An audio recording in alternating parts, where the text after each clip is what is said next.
Good afternoon, everyone. My name is Angela Moore, and I'd like to welcome you all to today's program, Voices from the Mississippi Hill Country. I want to take a moment to tell you a little bit about the Alumni of Color Network at Brandeis, and given that I'm an alumni of color, I went to Brandeis, graduated 2007, I think it's apropos.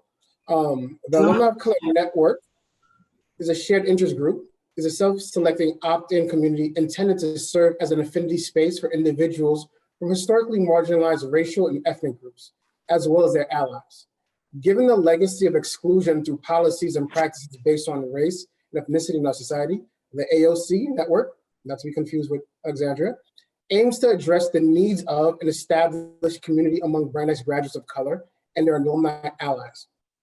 By providing opportunities for alumni connections and mentorship to current students, the AOC network supports the goals of the university and a collective effort to move towards a more equitable and just society. Now, before we get started, I'd like to go through a few housekeeping items. You know that was coming. To ensure that we can hear the speakers clearly, everyone will be muted for this call.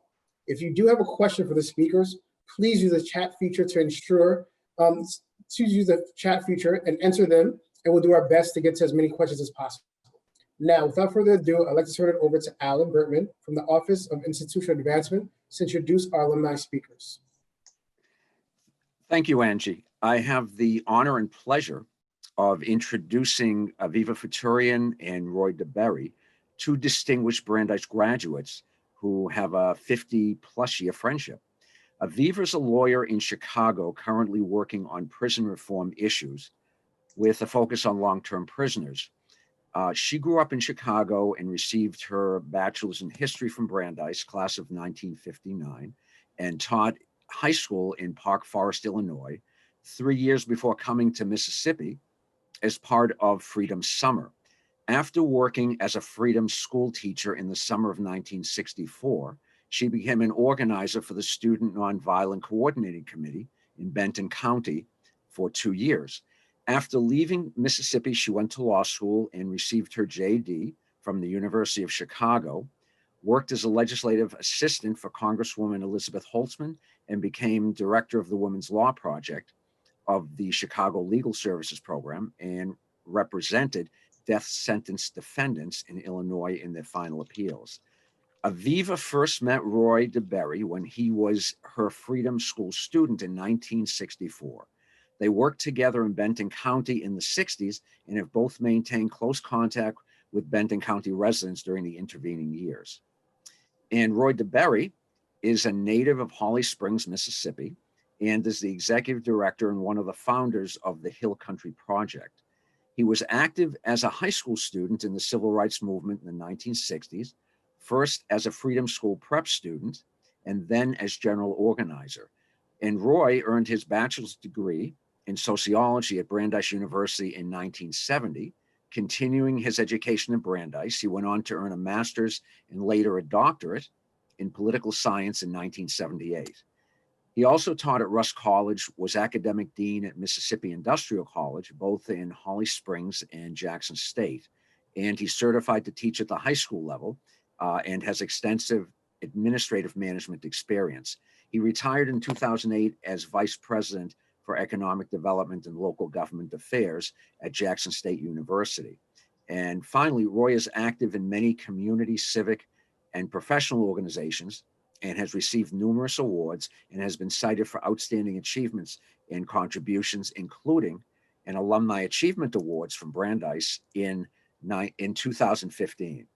And I'm looking forward to hearing more about their research and their book about life before, during, and after the civil rights movement that's told in first-person stories by the residents of Benton County in the North Hill Country of Mississippi.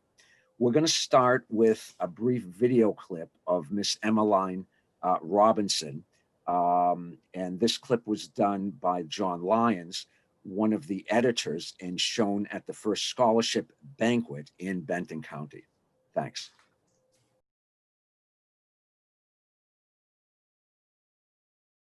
I hope you enjoyed that little film. There's so much to tell you about each person in the film. Unfortunately, we don't have time. My name is Aviva Futurian. I spent about 2 years in Mississippi from 64 to 66. I came there as what was called a Freedom School teacher, and at the end of the summer was asked by the Student Nonviolent Coordinating Committee, or SNCC, to stay as an organizer in Benton County. Somebody commented that I was the first white girl chosen to lead, to organize, to head up the organization of a county. If that's true, the reason was the county itself was already very well organized, and I really played the role of a gopher. And the reason this county was organized, well, let me tell you a little about the county itself. It's on the border of Tennessee in the center of the state, North Center. It has a population of 8,000 with a negative growth rate. Today, it's 61% white, 36% black, with an average income today of $32,000. 31% of the blacks and 16% of the whites live below the poverty line. That's today. In '65, it was the second poorest county in Mississippi, which, as you know, is a very poor state. Today, it's the 17th poorest county in the state. Poor as it was, it had one of the most active civil rights groups in the state. One reason was because many of the blacks owned their own land, little tiny pieces of land. I mean, you wouldn't call them landowners as much as you'd call them poor farmers, but they were independent. They weren't dependent on white people.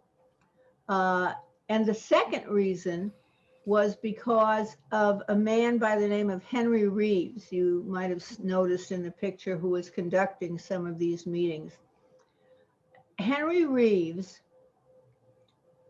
we didn't know this at the time. We learned it 30 years later when we went back and interviewed people.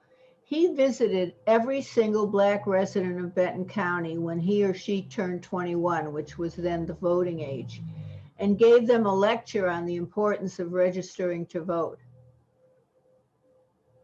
Almost everyone we interviewed told about Mr. Reeves visiting them and telling them to try to register and vote.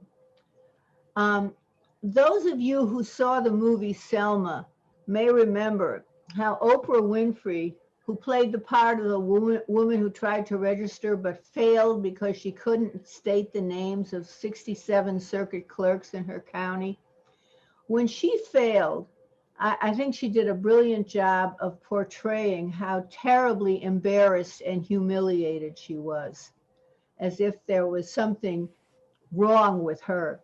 Well, that's how black people all over Mississippi felt. Not only did they fail, and they felt like failures, but their names would be printed in the local, i.e. white newspapers, for 2 or 3 weeks after they tried to register. One of the things the movement did was to make people realize that failing registration was not something to feel humiliated about, but was really a badge of honor. One of the women there, by the name of Bernie Alexander, who was a poet, and she had a lot of her poetry in the Benton County Freedom Train, which you heard about, she set the record of trying to register 13 times. So her name was in the white paper constantly. Of course, she and her husband owned their own land, so it didn't threaten her. While her name was in the white paper, while her poetry was in the black paper. In fact, Benton County had the highest registration failure rate after the Voting Rights Act passed in 1965. And so it became one of the first counties in the state to get a federal registrar. And so Mrs. Alexander finally registered successfully, along with several hundred others. And the first thing they did was vote the local judge out of office. Though he had written them all letters telling them, asking them that bygones should be bygones, and he was really their friend. I'll just tell you a little about meeting Roy. When I was teaching the Freedom School, the very first day he was there, he was a 16-year-old kid. And he knew the answers to all the questions that SNCC people had told us to raise. Who was the richest Black person? Why weren't they active in the movement? And so forth. And not only was he rich, was he knowledgeable, but he was also a very nice kid. I also taught at that time a college prep class out in Benton County.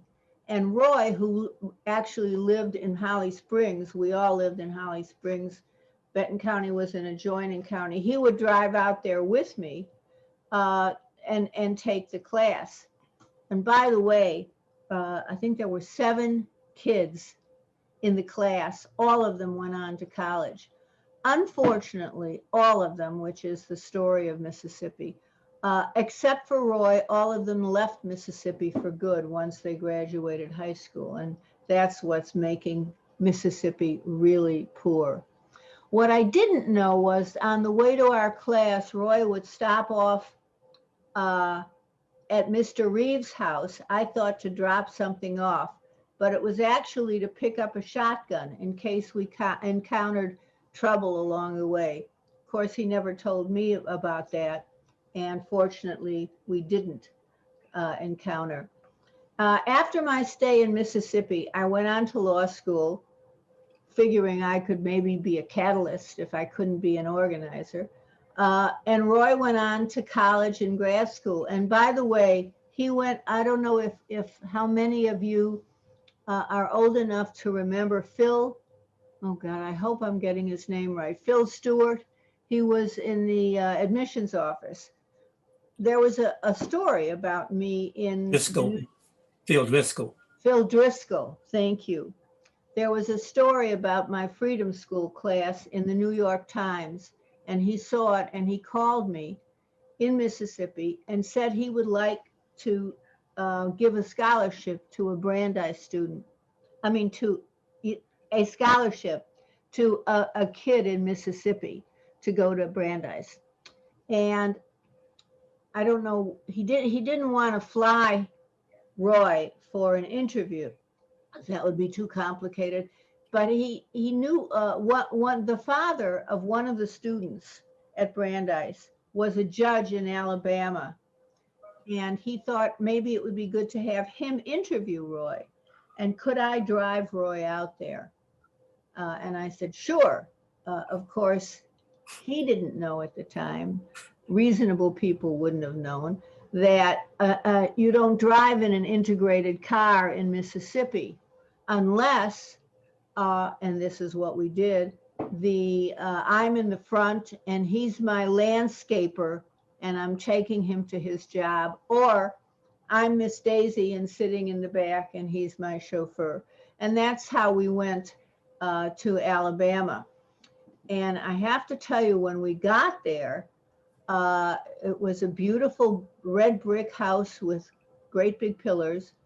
We got in and I shook the judge's hand and Roy held out his hand, and it was clear that this judge had never shaken the hand of a Black person. But he recovered very quickly and shook his hand. And I think it showed the extent to which white people were also kind of crazy victims of an insane system. Anyway, whatever the test was, Roy passed it and he went on to Brandeis. And we would see each other periodically. And in 1994, SNCC had a reunion in Jackson, and we were all bemoaning the fact that there was no, that kids today, Black kids, of course, white kids didn't know anything, but Black kids didn't know what their grandparents, because 30 years, parents and grandparents had gone through. And so we decided to start interviewing them. And that's how this book came about. We started in 1995, and the book finally came out this last July. And I must say, we certainly learned a lot of things that we didn't know at the time, though we thought we did. I think maybe I should stop now. Roy, maybe you want to go on. If there's time, I can talk more, but I think Oh. this is enough. Okay, thank you, Aviva. Storytelling is always powerful. Happy Hanukkah, and also Merry Thank you. Christmas coming up, and also Happy Kwanzaa coming up. I want to thank all the folks at AOC for tuning in, and also our guests for being with us as well. Thanks to Napoleon and to Courtney and to Alan and to NG for making this event happen. We're in this virtual world, so I'm always pleased that people can connect us. It's always a pleasure to be with a very good friend like Aviva, and I've known Aviva, as Alan pointed out, for more than 56 years, and we've stayed in touch, as she stated, all those years. And I think it's been a relationship that's been built on respect.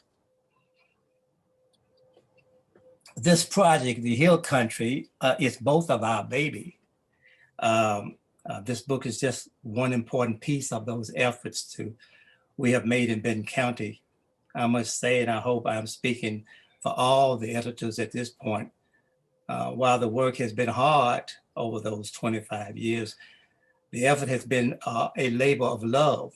As Viva pointed out, we found out things and learned things that we thought we knew that we didn't know. So we are forever indebted to the people of this local area called Benton County, who embraced us for so many years and also shared their lives with us. It's not an easy thing, as you know, for people to open up and just share such private things as these people did over a period of years. The volume, that although the context is Benton County, the focus, of course, is on these people and the compelling stories that they had to tell.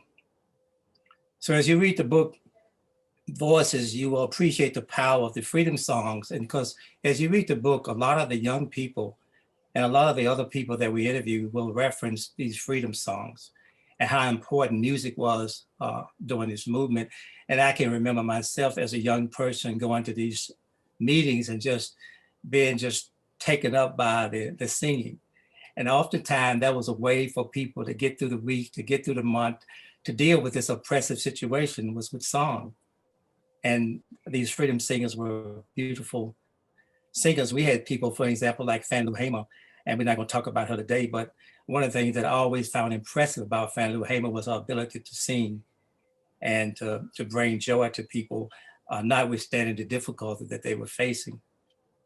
So you'll appreciate that. So the book is divided into themes. There are about 6 or 7 themes, beginnings. And the lady, Miss Emily Robertson, that you saw there on the clip, was 102 or 103 when we interviewed her. And there were other people as old as she was, or a little bit younger. So we wanted to get these people before they passed on, and we did. Generations, and then siblings. And you see that with some of the people who were integrators of the school as you read the book. And why reactions? They did have reaction to the movement.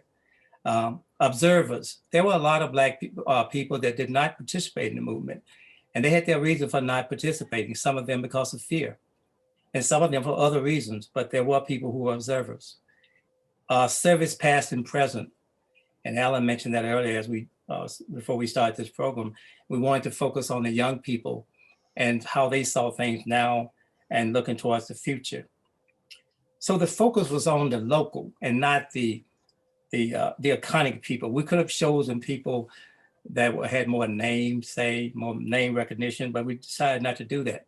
There are a lot of books that have already been written, films written, seen, of people who are iconic in the movement, whether it's Dr. King or Lowry or Vivian or Moses or Fannie Lou Hamer and others, and those people were great. But we wanted to focus on these local people because we think local people, in this case, dealing with primary sources, had something to tell us. People would talk firsthand about lynching. It's not every day you can talk to somebody that can say, my grandmother or my grandfather told me about a lynching that took place. And as a girl, I went up to the courthouse and I saw the bodies stretched out. So what are the elements that come through in this book? For me, leadership.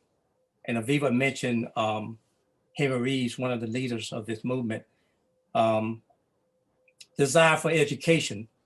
People wanted to educate their kids. They knew they hadn't had that opportunity, but they wanted it for their kids. Intelligent. Some of these people had never gone as far as the grammar school, but they were very intelligent. Insight, courage, just terrific courage, determination, faith, great faith. And then militancy. There were an example, one lady with Mr. Beard that you'll read about in the book, you know, who went out because some night riders came up and he went and got his shotgun and shot into the air. And when he came back, she said, Dad, you know, you shouldn't have shot in the air. You should have shot him.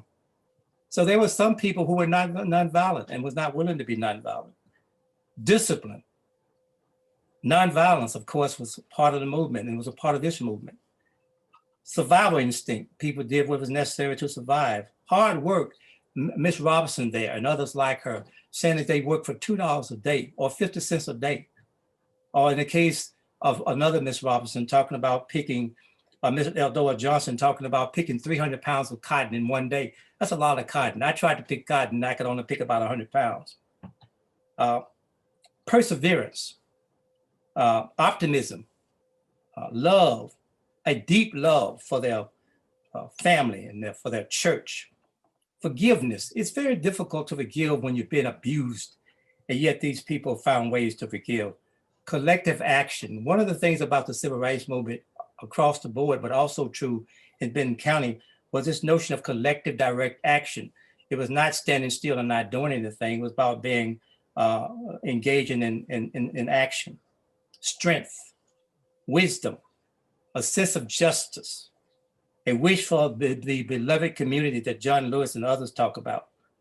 Wanting to be debt-free. People talk about buying their houses for the first time and working very hard to pay off these houses within 7 years or within 10 years, and being proud of that so they could tell their kids about it. But making an effort to be debt-free so they would not be sharecroppers. They would not be beholden to anybody. Desire to own land. Another thing that was very prevalent in this book and the people that we interviewed. The fight for independence. The insatiable desire to register to vote. You saw that with Ms. Robinson talking about, I don't feel I could be a citizen if I don't have the right to vote. And then when I get that registration, I don't care about the poll tax. I don't care about the literacy test. I'm gonna do what's necessary to get that right to vote, and then I'm gonna go out there and vote. So they took the long view that things would get better, but just not, it wasn't gonna happen automatically. They had to make it get better. But there was also, we talked about white reactors, but there was some European whites who showed acts of kindness. An example of Miss Rennick, and we got to know her son because I worked with him, a lady who taught in the school system and said, look, notwithstanding what others may be doing, I'm gonna treat all my kids as equal. And I'm gonna demand that they do their best, whether it's in English or math or whatever. We had an example of Miss Rennick. That's an example of somebody who was able to transcend that environment. Or the boss of Walter Reed's. And Walter Reed was an electrician and a plumber. And so he worked for an electrician and a plumber. And he went to this house and the man told him, you know, tell him to go fishing today. And he said, you know, if I have to tell him to go fishing, I'm not gonna work on this house either. If you don't want him to be with me, then I'm not coming. I mean, they're standing up for what you think is right. That's an example. Another example of a lady going to, Miss Nunley, going to a segregated office. And at that time, you know, black room, white room. And she had waited on all, doctor had waited on all the white patients. And Miss Nunley, who was in incredible pain. And she had been waiting and waiting and waiting. And then when it was her time to go in, a white lady walked through the door and the doctor said, come on. And then the lady said, no, I'm not going. This lady's in pain. Take her. Another example of kindness, which she did not have to show. But there was major obstacles and challenges that people faced in this journey. One was poverty. We talked about debt, the sharecropping system. And Mr. Spence Richards gave the best definition of sharecropping I've ever read. Cheap labor, $2 a day. The caste system. Isabel Wilkerson and others talk about it, but we've talked about the caste system for a long time. We lived under it. This notion that you should know your place. Segregation. Paternalism. We have an example of a guy in Alabama saying that, you know, slavery wasn't so bad. It was the first Social Security system. Lack of schooling, racism, violence, petty aggression. Sometimes it was not about lynching. Sometimes it was just the pettiness, humiliation. And then this state-sanctioned spy and intelligence agency known as the Mississippi State Sovereignty Commission. I'm sure it could teach the Trump people a few things, but this notion that you would spy on people. So when they came into the state, you gave the license numbers of people to the Klan and to the law enforcement. And that's one of the reasons why those 3 civil rights workers were killed in Neshoba County, Mississippi in 1964, because the Sovereignty Commission had shared that information with the police and had shared that information with the Klan. And there were things that, you know, whites at that time considered big sins. And one was race mixing, and the other one was homosexuality. And the other one, of course, was communist troublemakers. So you're about trying to bring about change, you would fit into these categories. There are other examples, but let me just give you some examples of how some of these people spoke, some stories. There's a story from Miss Sarah Robinson. And she says, you know, you don't have to do much to get killed. You don't have to do much to get killed. Which remind me of the recent killing of Casey Goodson, a young Black man gunned down recently in Ohio, Columbus, by a deputy sheriff as he enters his house. Another long list of Black men and women killed at the hands of road police officers and deputies. Another quote by Miss Robinson, referring to some European Americans. She says, you know, you have to make white people do right. They won't do right on their own. And she was quoting from Henry Reeves, to whom the book is dedicated. And then there's Spence Richard in the book. We call him the great philosopher. He never had a chance to go on to high school. He never had a chance to go into college, but he could have been anybody's philosophy teacher. And he says, you know, if you get an education, a job will look for you. But if you're not educated, you have to look for a job. Or the Dorseys, another family that was sharecroppers that later went on to Memphis. And she says, our parents wanted us to get away from that sharecropping, get away from that farm. And she wanted us to make a living with a pencil. And they said, you know what? Every one of us, I think there were 7 of them or 8 of them. She said, you know, none of us are sharecroppers anymore. And we're all making our lives with a pencil. Or Bubba Griffin, another one who's a supervisor we interviewed in the book. And he said, we were interviewing him, he said that you should judge me for my knowledge, not the color of my skin. And then we asked the question, or somebody asked the question, and when do you think that will happen? And he says, when Jesus comes back. So while voices clearly focus on the local, there's a powerful universal message. We think these important local people speaking about life and events that happened more than 100 years, over 100 years, have much to say about our current situation and our present democratic republic called America in the 21st century. As was mentioned earlier, the book is out, came out in July. There's a sale on now through December the 15th for $21. And we also independently published an ebook by that same name, Voices from the Mississippi Hill Country, which is on Apple Book. And we hope you, if you don't buy the hard copy or the soft copy, you can download the Apple Book. And Alan, we will be more than happy at this point to entertain some questions. Thank you.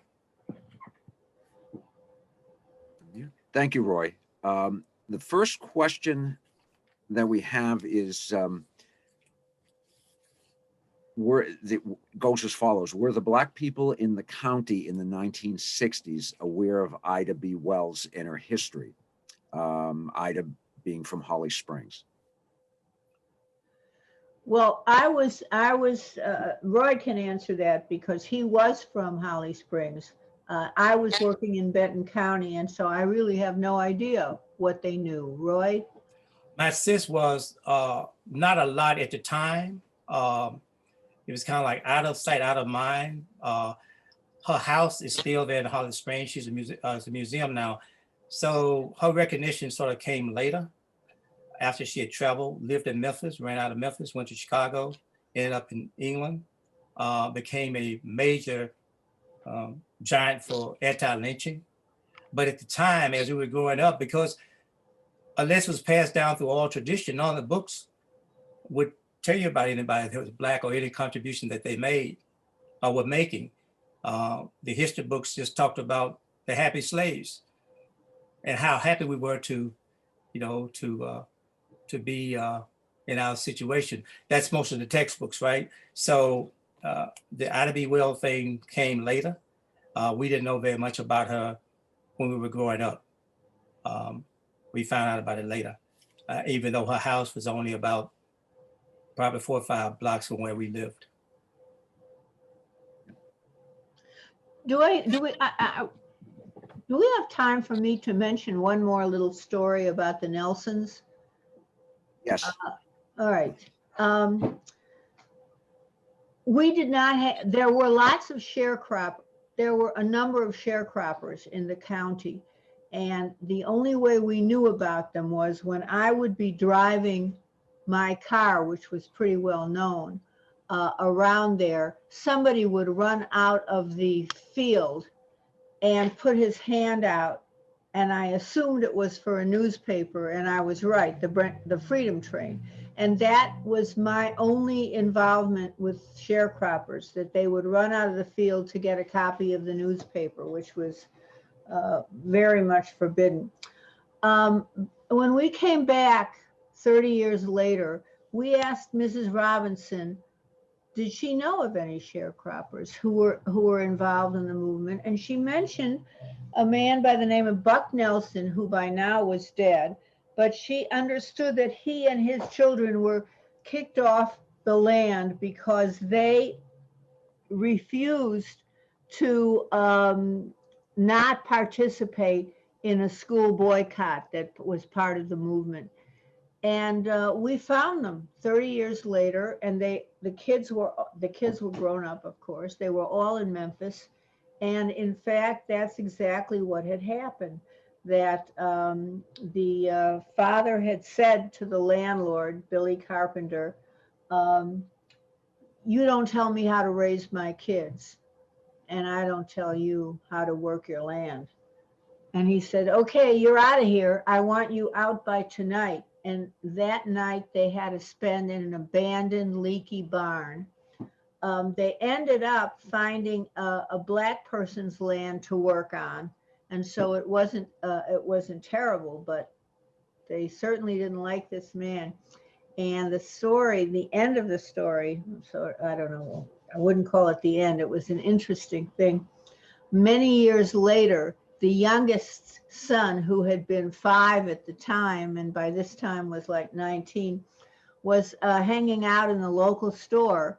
And the landlord, Billy Carpenter, came by, and by this time he was suffering from dementia. And he walked over to the young man, and said, I have $100, which he did. And I'll give you $100 if you'll tell me where my house is. And the young boy said, you don't have to give me $100. You live in that red house up on the hill. And that was the story. And he didn't take the $100. But anyway, they were then interviewed in a very interesting section in the book. And I did want to mention them. I'm glad you mentioned that, Aviva, because the follow-up to that also is the fact that he gave a reason why. He said, he was a practicing Christian, and therefore he didn't feel it was right to Oh, I didn't remember that. This notion of stone for a stone, that just because he treated me poorly or he treated my family poorly, I'm not going to return the favor, although I could easily do it and take his $100 and just send him in a different direction if I wanted to. Yeah. That's I an also- example, again, that kind of forgiveness that I referenced earlier. One of the questions also came up, and before I ask the question, I want to tell everyone that they can feel free to unmute if you want to ask Aviva and Roy questions directly. But did people refuse to be interviewed for your book for any reason? I don't think so, Roy. Do I you? don't think so. We were fortunate in that regard. We knew Yeah. some of the people already because we had worked with them during the 60s. Aviva had worked with people in Benton County much more than I had because I had worked in Marshall County. And those we did know, because it's important to build relationships, right? Those we did know, people told us about them and introduced us to them. And so by their introduction, it's made it much more easy to go in and interview people. But before we start to interview people, we spent a lot of time getting to know people. And we were also very sensitive to what they wanted. So if they wanted to be in the living room as opposed to the kitchen, that's where they were. If they wanted to be outside on a tree instead of inside the house, that's where we went. So we did everything to accommodate the wishes of the people and respect the people that we were interviewing. And I think they returned it in kind. The other thing that happened was we started in 1995 and started by interviewing people that we knew and had been active in the movement. In 2003, there was another reunion, and our county kind of hosted part of the reunion that's when we got John Lyons involved, because he's quite a filmmaker, in making a film of our first 10 interviews. And the film was so successful that I think after 2003, we never had trouble. In fact, we had people calling and asking if they could be interviewed. I think you'll find with any people, everybody likes to be on film. So They sure that's did. right. That's exactly right. People talked about that film. And hopefully we ever find anything, fine. It's called My Mind Stayed on Freedom. Is that right, Aviva? Yeah. Hope you'll get a chance to see it. And speaking about film, we hope to at some point get a documentary going as well. What reaction has there been from the white community to your work, meaning the interviews? Has there been surprise about what the interviewees said at all? First of all, we did interview some white people. Some white people who were friendly and some white people who weren't friendly. Correct. And the answer is, I have no idea, other than the white people who, there were one or two white people who were friendly. And, but I have no idea what the white community thought. Do you, Roy? I'm on the ground. I haven't gotten any reaction yet from the book, and it's been widely circulated. I will say, to your point, the white people that we interviewed, of course, I didn't interview those. We decided, again, we talk about that in our editor's note as to the most strategic way to interview and not to interview. But there were people who were very frank about how they felt. You know, for example, this young white guy that you and John and Stephen interviewed with his daughter standing there in the garage, making it very clear that he didn't believe in race mixing. And that if his daughter decided to date a black guy, he would never speak to her again. She was gone. She was a goner. Or in the case of his daughter, if she came home and said the same thing, he would react the same way. So they were pretty frank about, you know, how they felt. There's another guy who had been, you know, had sharecroppers on his farm. And he talked about this. I thought that was very interesting because my sense of history is a little bit different from his, but he was making a point about his planting cotton. And he had asked the boy to put poison on the weeds. And the boy had put the poison on the cotton, and of course, destroyed the cotton. So he took that to mean that the boy was ignorant and had made a mistake. I took it to admit the boy knew exactly what he was doing and did it deliberately.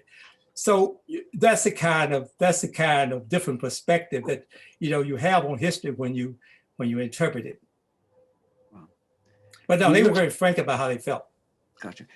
I mean, were you, and there's a follow-up question, were you able to interview white residents as easily as black residents?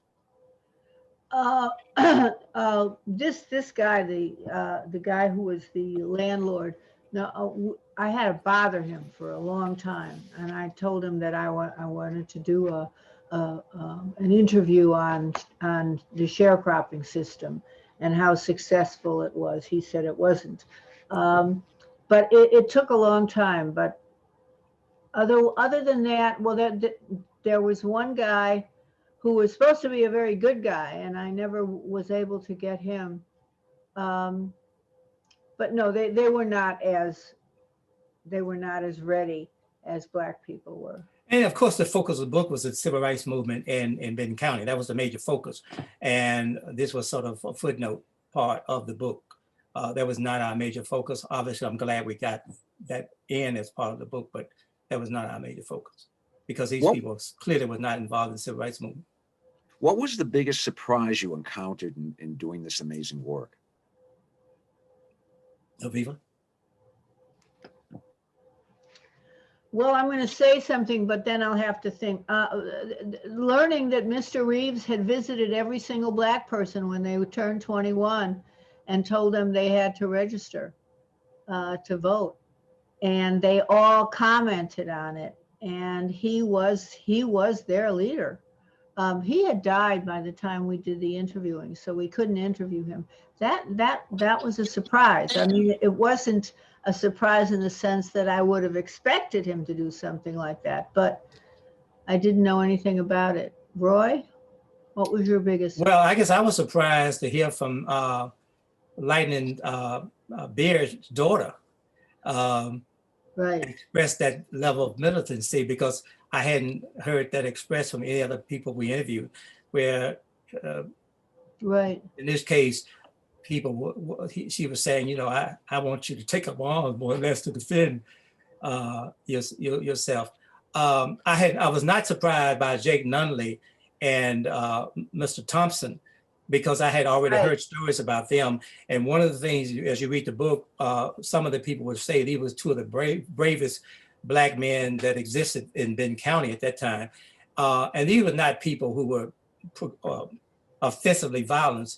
They just were going to take care of themselves. So if you use the term, if you mess with them, then you expected them to return in kind. But they were also very helpful during the movement itself, because when the Klan came and would burn down the churches or attempt to burn down the Freedom House, these were the two black men along with the FBI, because the FBI usually would follow their lead as opposed to the other way around. They would go and get these guys out of the way. They chased them down, and in fact, they chased them to their house. And at that point, these were the Burge brothers. They burned down their own house. Apparently, they might have thought there were things in there that couldn't be found or shouldn't be found. Yeah, and these brothers were the one as you read when you read the book, these awful guys who would drive around with these flatbed trucks and would have shotguns and just literally intimidate people, run people off the road, mostly just harassment. And so, but people were afraid of them because they didn't know what they would do. And so they was called the Bird Brothers. Wow. Yeah. I think my other biggest surprise was Mrs. Johnson, Eldora Johnson, the one who said, you talk about a Negro woman who works and she picked 300 pounds of cotton a day. I did not want to interview her because she was never involved in the movement, and she never spoke to me or I to her during my 2 years there. But one of her neighbors said, you've got to interview her. And it turned out to be one of the most interesting interviews that I ever did. And she was a fascinating woman. And she said the reason she didn't get involved in the movement was she felt she knew white people better than we did. And she knew that they were killers. And she was afraid they would kill her.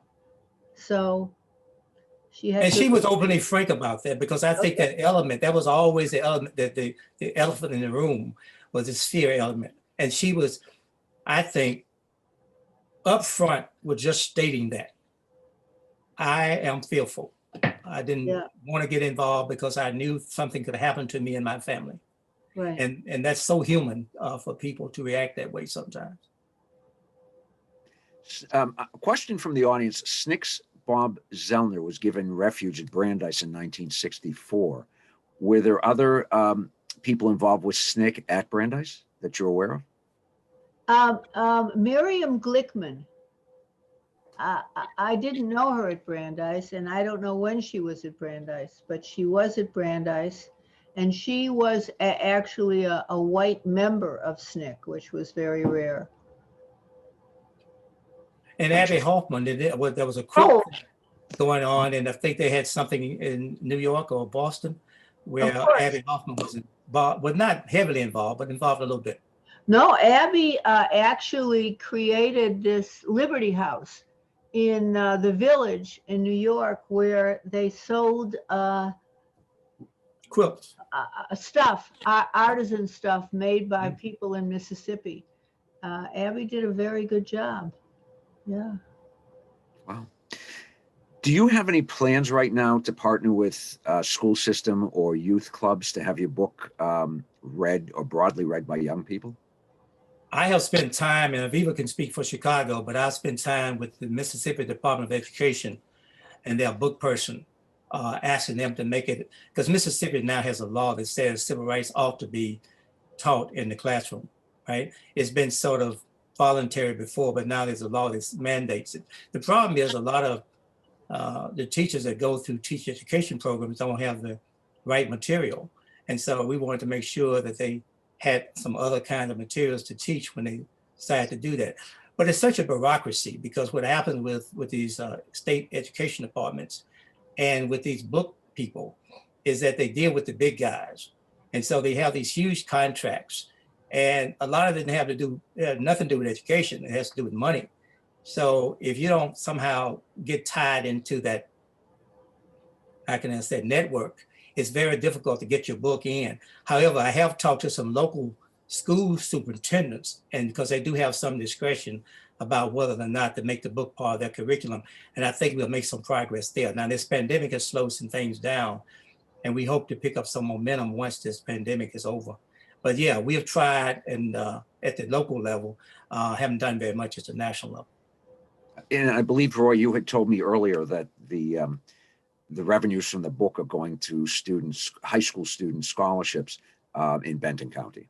Yes, that's correct. Every penny that's made from the book that's published by the University Press of Mississippi, as well as the ebook that we independently published on Apple, all those proceeds are going to the scholarship fund to help high school kids who have some ability and engaged in their community and want to go on to college, but may not have the resources to do so. And we want to help with that process.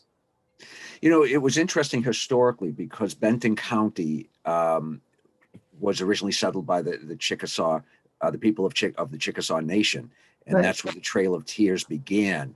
And that kind of leads me to my next question about why Benton County, and are you aware of any oral history projects in any other Mississippi counties? Wow.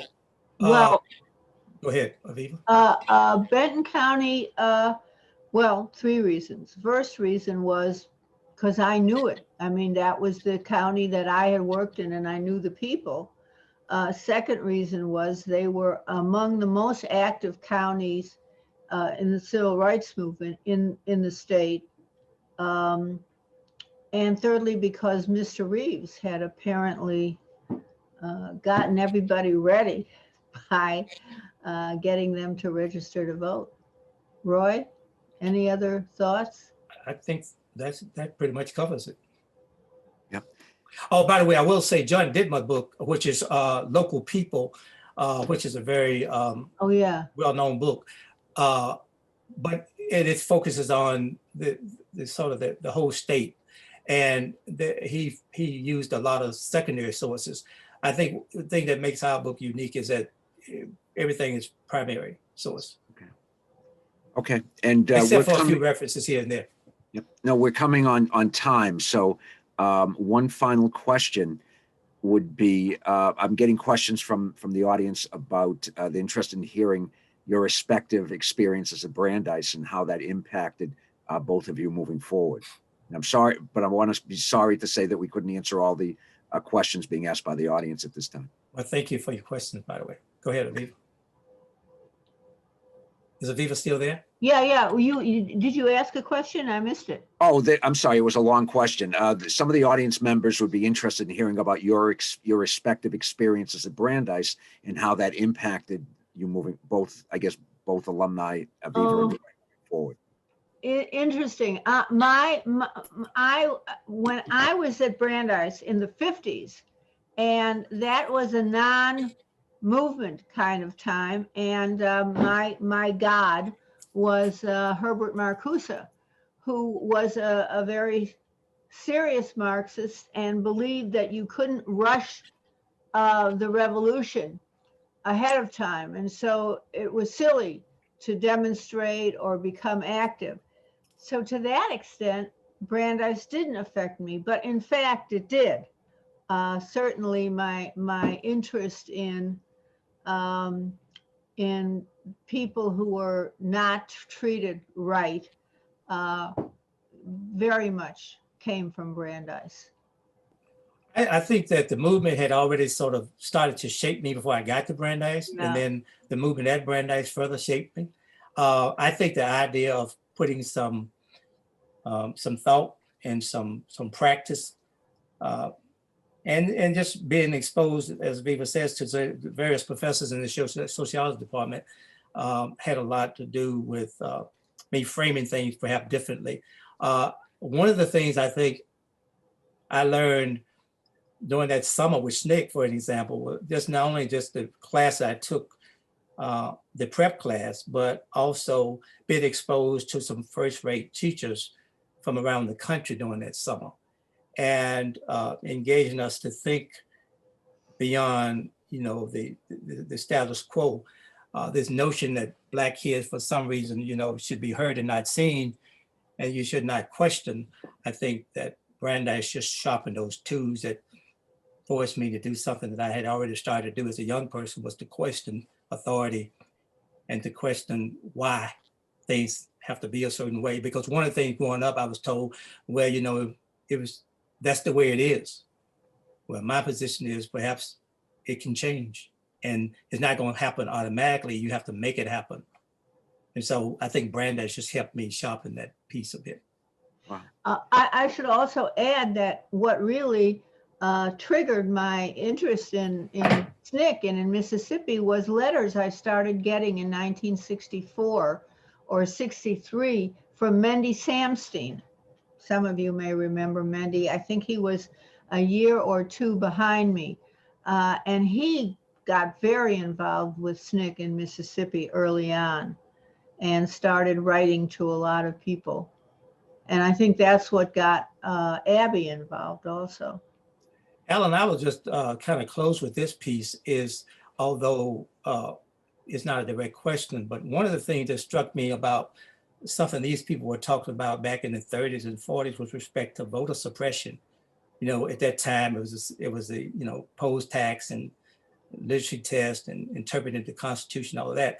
And here we are in 2020, having to engage with those same kind of discussions about voter suppression, and people not freely been able to register to vote and then freely been able to cast their vote. It just seems to me so ironic, and maybe that's not the right word, but interest in juxtaposition that we're talking about things that happened historically, but so many of those things are still relevant today in 2020. Right. Yes, and I think that your chapter 7, I had the privilege of reading your book. In chapter 7, you go into that with looking back and looking ahead. And I encourage everyone to at least take a look at the text and possibly order the book. I want to thank both Roy and Aviva for an informative and engaging presentation. I want to thank everyone who participated today. I forgot to mention Napoleon and Courtney for their time. We look forward to seeing you at another Brandeis Alumni of Color event soon. again, thank you for being with us today. And I want to wish everyone on behalf of our office peace, health, and happiness this holiday season. Again, thank you.